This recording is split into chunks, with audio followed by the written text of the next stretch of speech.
those workshops slash therapy sessions with you. Yeah. Because you asked me this question, you were least concerned about what I did, you were more concerned about why I did what I did. When I started preparing for my GMAT, and I thought it's such an easy exam, it's what's in it, it's all high school math, normal English, reading comprehension. Gave in, that was the biggest shock. I'd probably say the biggest shock of my life. So, what brought me to you was your approach. I mean, when I was in my sales position, I always seen my clients as humans, not as some people who came with some dollars. Yeah.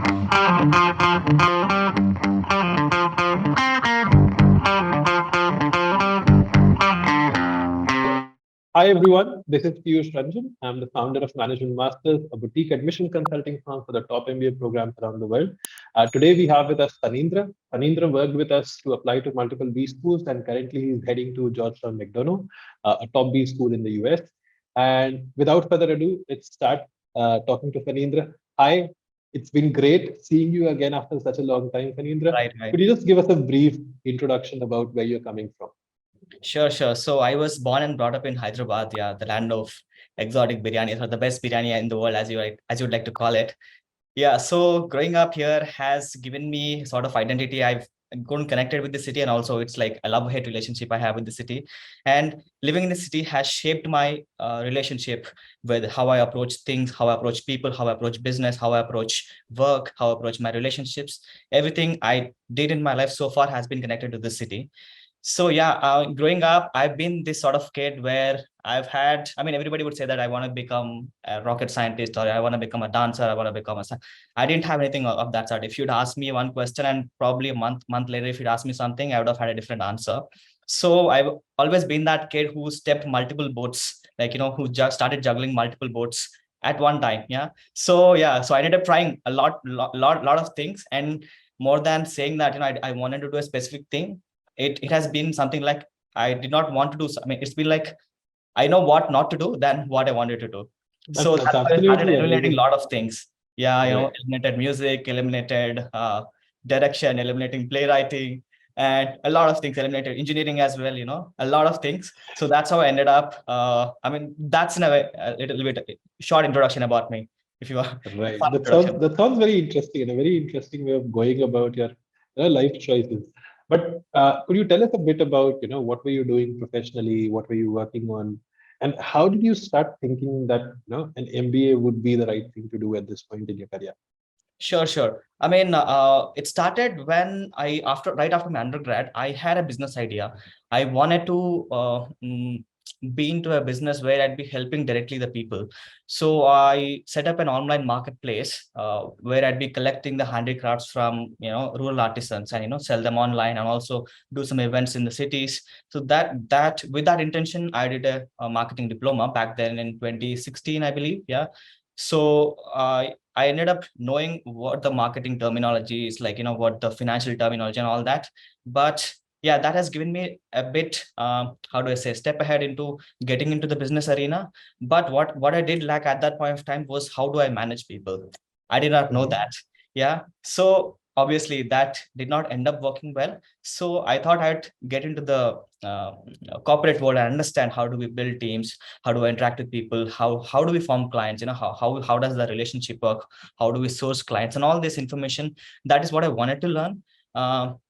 I've worked with only startups. That was a deliberate decision that I took, because I would have much more um, flexibility in terms of what I wanted to do. I mean, I knew that that wouldn't be possible in large corporates. So it was a deliberate decision on my part to see how, startups, how I could flex myself and, grow up my Right. skills while working with startups. And thankfully, all the startups that I've been a part of have encouraged me to take initiatives, have encouraged me to build teams, have encouraged me to Right. fail in the first place. So yeah, Right. that Right. was Right. my professional journey.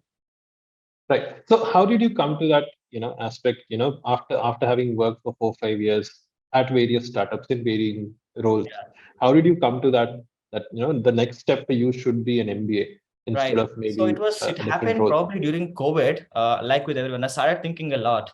And as it happens, I happened to be in a exotic location in Maldives. I went to scuba dive, and fortunately, the COVID hit me on the last day of my what do I say, vacation. So I ended up Okay. in quarantine there for about 2 weeks.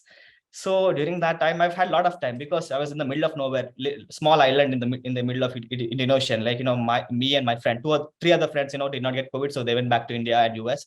So yeah, only we both of us got stuck there, and he was a little bit older to me, and we started thinking. I started telling him my career story, what my aspirations were, and that point of time. Prior to that, I was a business development manager. I was selling market research reports to various clients. So I was an account manager for a lot of consulting companies. So as I said, tying back to what I was as a kid and I still am. So consulting is like one arena where you can do multiple things, not just Right. you're not limited to one thing. So that in a way sounded like a good option to me. And I started applying to some I mean, once I got back home, I started applying to some consulting companies, but as there was rejections. And I started talking to some people. I started attending some networking events. And one thing that I noticed everywhere was like, everybody had some business degree, some Right. MBA, something like that. So I thought, why don't I get an MBA? This time I wanted to go abroad. Why? Because, Right. as I said, I've lived only in one city.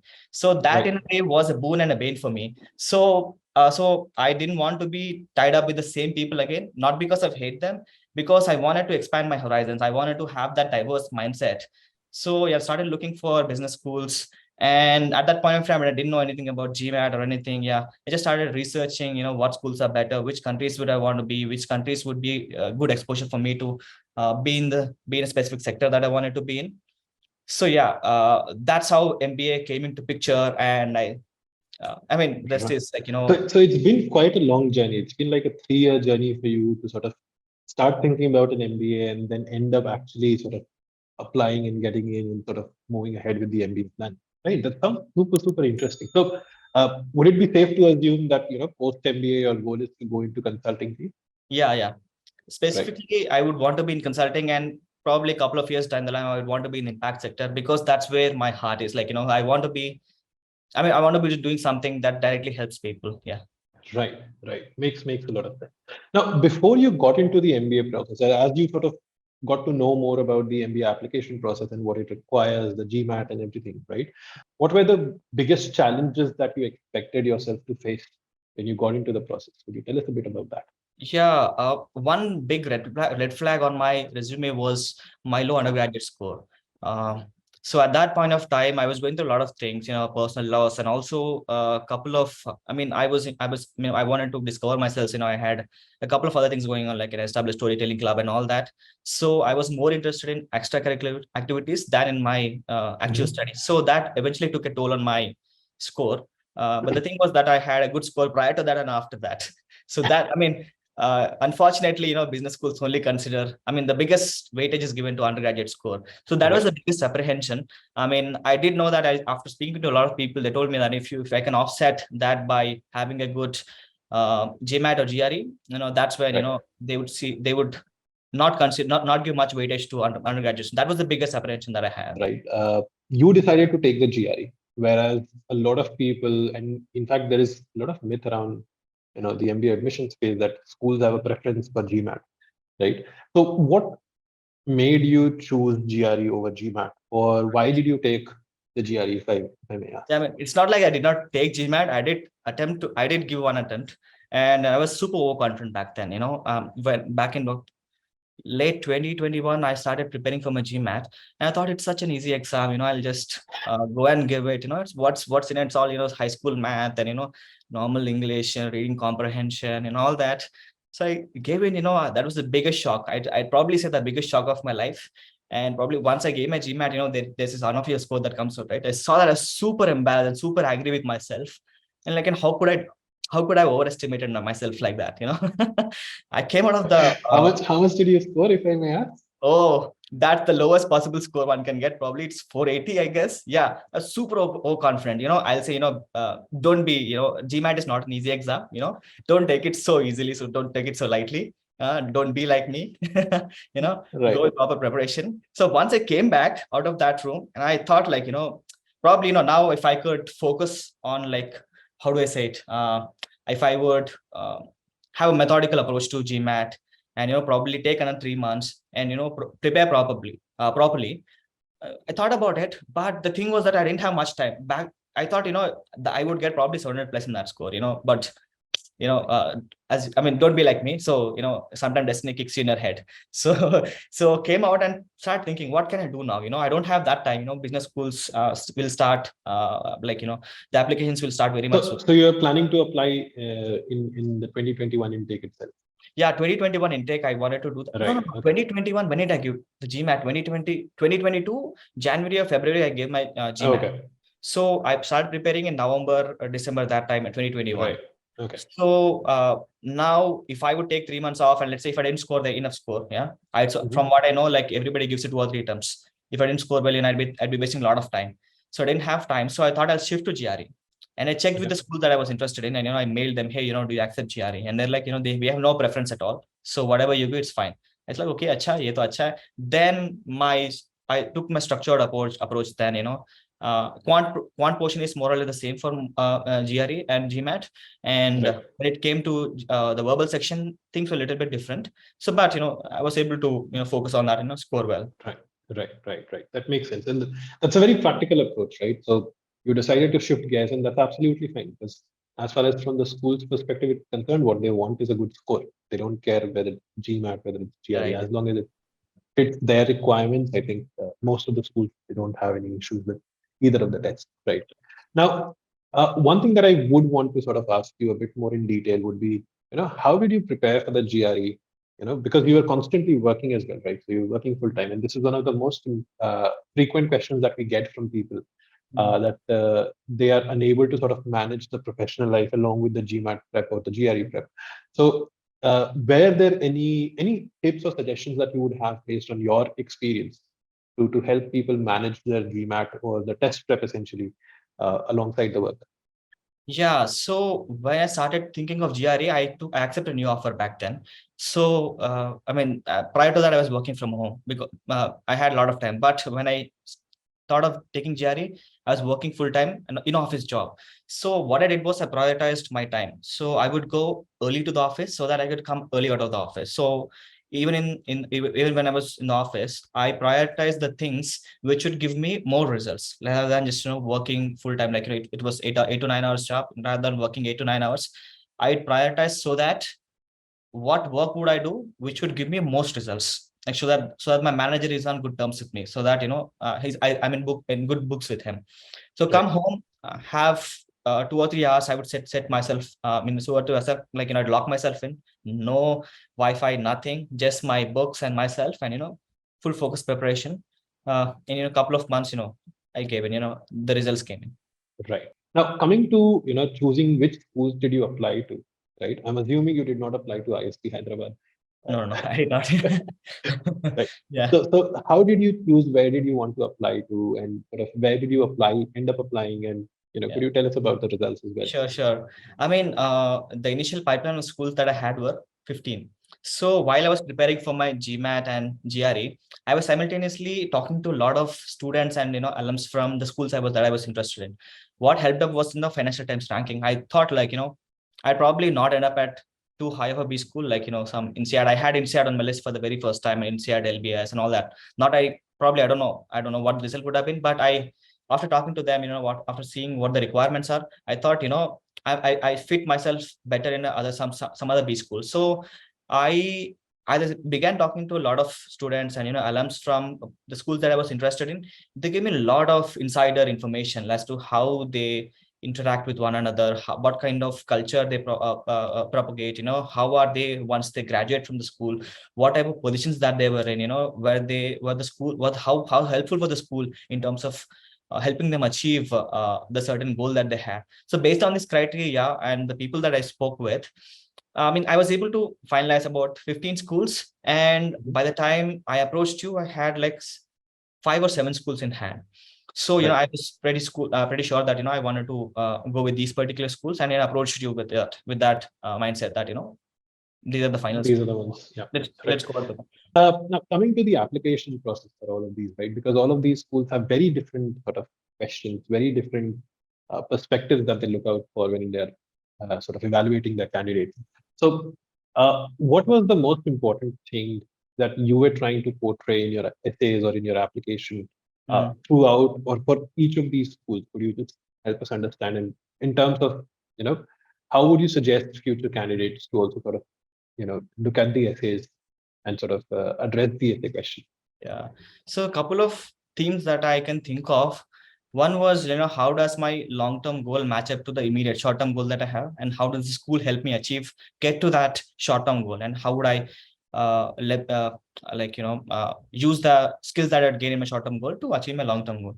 This was something I was much clear on this once we had finalized our workshops and everything.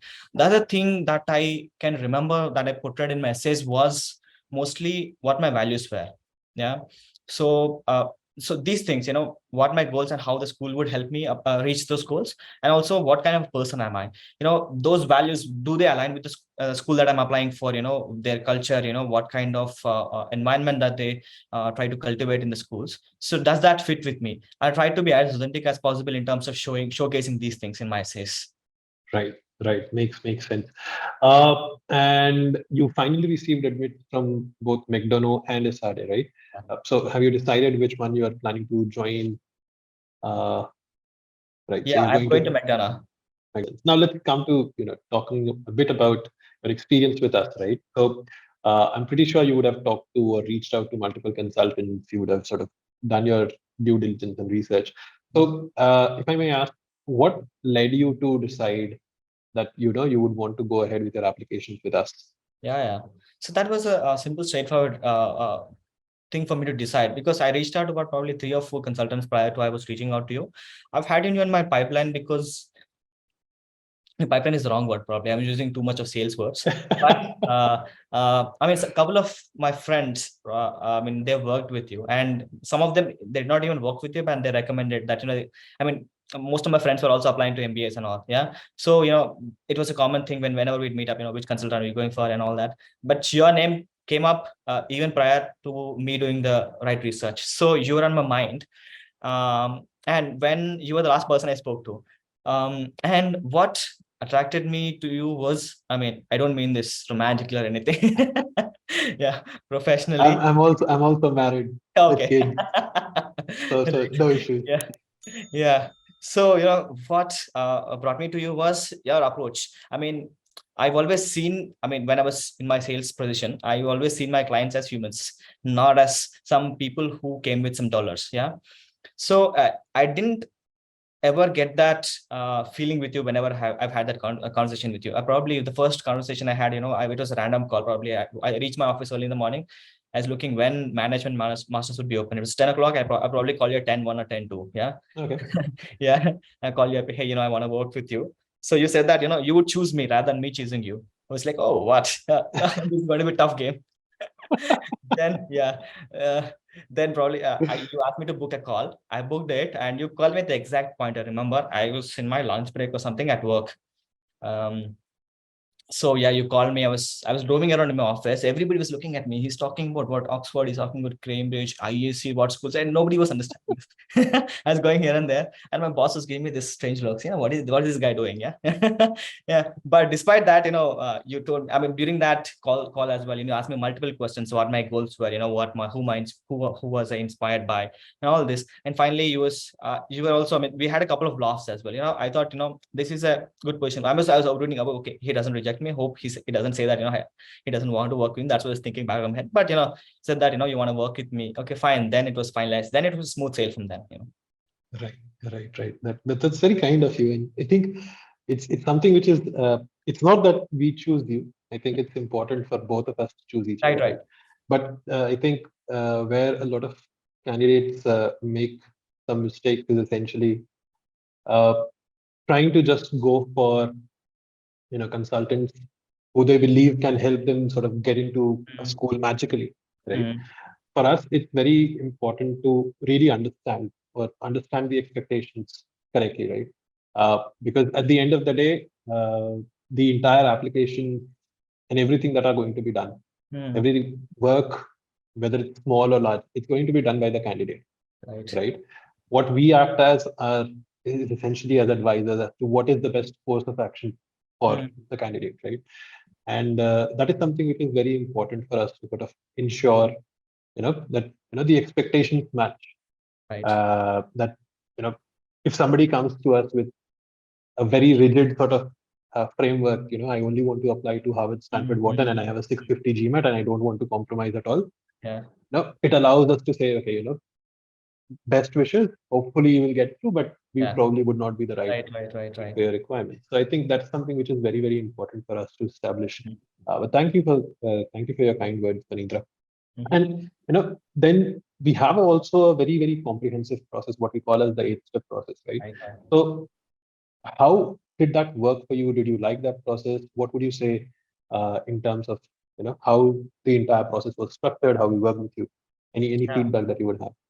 Yeah, as I said, it was very, very structured, which was really helpful. I mean, now that I look back at the process, it was really, that was the most important thing that we had. And, we, even, I think it was, I believe in the first call, we established the timelines as to when we want to finish and when we want to finishing the essays and all. Yeah. When we'd be applying for and all that.